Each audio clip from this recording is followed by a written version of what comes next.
Bonjour à toutes et à tous. Alors, une petite vidéo entre billets d'humeur et gestion de portefeuille. Ça va dans les deux catégories.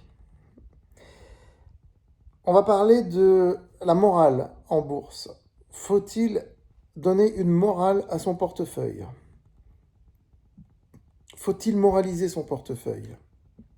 Par exemple, est-ce qu'on doit dire, pour des raisons morales, je ne vais pas investir sur les sociétés qui vendent des armes à tel ou tel pays? Voilà, ce genre de choses. Est-ce que, pour des raisons morales, on va dire, je ne vais pas acheter des sociétés qui font partie d'un État soutenant un État considéré, un autre État considéré comme criminel? Ce genre de questions. On va essayer d'y répondre en sachant que c'est des sujets sensibles et que je vais toujours rester neutre, ne jamais donner d'exemple concret parce que les sensibilités des uns et des autres sont très différentes, que vos opinions politiques ou géopolitiques sont très différentes, très partagées, et que sur ces plans-là, je ne vais pas rentrer dans le débat. Donc je vais rester très vague, comme je viens de le faire dans ma rhétorique. Je vous invite d'ores et déjà à liker et partager cette vidéo. Ne pas oublier de vous abonner à cette chaîne YouTube. Et sachez aussi que vous pouvez vous inscrire sur francebourse.com pour suivre exactement mes recommandations. Et pour aller plus loin dans des vidéos de formation pointues, vous pouvez vous abonner à une playlist qui s'appelle Formation continue premium sur la présente chaîne YouTube. Voilà. Alors, j'entends régulièrement des clients, des lecteurs qui disent, qui envoient des messages en disant oui, vous recommandez des entreprises de tel pays, mais tel pays soutient un État criminel, donc moi je ne comprends pas que vous fassiez ci ou ça. Je ne comprends pas que vous fassiez ci ou ça. Alors je vais vous dire un truc. Déjà, pour ce qui me concerne, si je devais m'abstenir d'éviter toutes les entreprises ou les pays qui peuvent gêner certaines personnes, je recommanderais plus rien. Et puis on arrête. Voilà, c'est tout. Hein. Parce que chaque entreprise ou chaque pays peut gêner certaines personnes. Bon, je pars de ce principe. Deuxièmement, l'extension même de ce principe, c'est de dire que plus vous allez mettre un filtre moral sur votre portefeuille, plus vous allez par essence, par définition, réduire votre éventail des possibles et donc forcément, statistiquement, restreindre vos possibilités de gagner en bourse. Si vous dites j'investis pas sur cette entreprise parce qu'il y a un scandale qui est sorti, il paraît qu'elle exploite des enfants, etc., vous enlevez une entreprise de votre panel. Si vous dites j'achète pas telle société parce qu'elle fabrique à l'étranger, elle fabrique pas en France, alors là vous allez restreindre de beaucoup votre panel, je vous le dis, etc. Donc c'est à vous de voir, mais plus vous appliquez de filtres moraux, et plus vous allez restreindre vos possibilités d'investissement et donc vos possibilités de plus-value. Voilà, c'est une chose.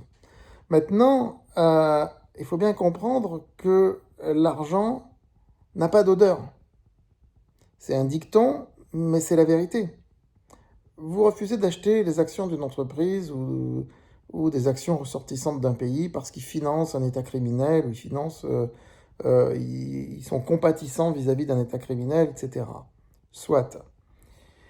Lorsque vous achetez des produits de telle ou telle entreprise, ou qui proviennent de tel ou tel État, c'est exactement le même principe. Alors, si vous partez sur la consommation engagée, c'est un thème très à la mode, les écolos, bobos, etc., la consommation engagée, je boycotte tel pays, les produits de tel pays, ils finissent aussi par ne plus consommer grand-chose, ou consommer des choses qui reviennent parfois très chères. Donc, comme je vous le dis, ça revient à ce que je disais tout à l'heure, vous restreignez vos possibilités d'investissement. Et puis, l'argent que vous manipulez tous les jours, les espèces que vous manipulez tous les jours, parce qu'on en manipule encore, ben, on ne sait pas par quoi elles ont transité. On ne sait pas par quel circuit elles ont transité. Donc, il y a peut-être eu à un moment donné, elles ont peut-être été sales au sens moral, entre guillemets, à un moment donné. Donc, vous voyez ce que je veux dire, c'est compréhensible que certaines personnes disent je ne veux pas acheter ça ou ça. Mais moi, je ne mets pas de filtre moral à l'ensemble de mes investissements, à l'ensemble de mes recommandations, parce que j'ai un panel de clients qui ne vont pas du tout dans le même sens. Toutes les opinions politiques ou géopolitiques, je le répète, existent parmi les milliers de personnes qui me lisent, et je ne vais pas faire un tri qui serait injuste, parce que ça voudrait dire que moi-même je mets un filtre moral qui va plaire aux uns et pas aux autres, et ce n'est pas mon rôle. Ce n'est pas mon rôle. Lorsqu'on recommande de l'investissement boursier, euh, on n'a pas pour vocation de donner son avis politique ou géopolitique, sauf si celui-ci perturbe les investissements. Par exemple, pour la campagne de 2027, bah, je vous dirais, parmi les différents candidats, évidemment, pour l'investissement boursier, est-ce qu'il y en a qui sont plus problématiques pour la fiscalité de l'investissement boursier ou ce genre de choses, c'est tout. Voilà. Sur ce plan-là, je fais de l'information. Je ne fais pas de la moralisation. Je fais de l'information. Et puis, comme je le dis toujours, vous en pensez ce que vous voulez, hein, mais la morale, c'est une construction sociale. Elle n'est pas la même aujourd'hui qu'il y a 10 ans.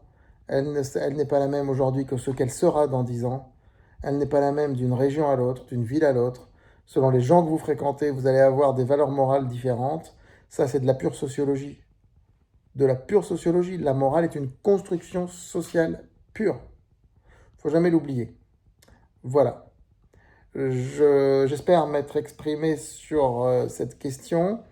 J'en parle également dans mon livre Portefeuille gagnant, portefeuille perdant. Je développe toute une annexe dans ce livre là-dessus. Livre qui est en vente un peu partout, entre autres sur Amazon, à la Fnac, Cultura, etc. etc.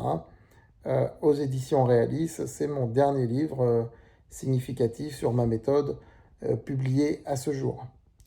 Voilà, je vous dis donc à très vite sur France Bourse TV et sur francebourse.com. Et pour ce qui me concerne, pas de moralisation. Après, chacun a le droit d'appliquer les filtres qu'il veut. Moi, je fais de la recommandation générique, de l'information en fait. Je fais de l'information. À très vite.